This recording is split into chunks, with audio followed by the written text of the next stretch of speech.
வாராறு வாராறு கருப்பு உருவம் வானோ உயரத்துக்கும் இருக்கு ஆவேச கம்பீர சிரிப்பு மேனி நீல கருப்பில் ஒரு ஜொலிப்பு ஆணி பதிச்சு வச்ச செருப்பு ஆணி அத்தனையும் கத்தி போல இருக்கு வானம் பூமி அதிர குதிச்சு அதை காலில் அணிஞ்சு வரார் கருப்பு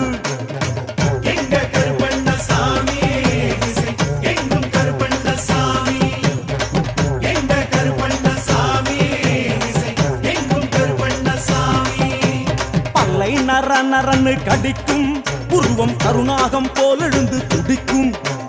ஊதி திருநீரை தெளிக்கும் கருப்பு உக்கிரத்தை சொல்ல மேனி சிலிர்க்கும் வெள்ளிப்பிடி அருவா வீசி ஒரு புரியாதல்லாத மொழி பேசி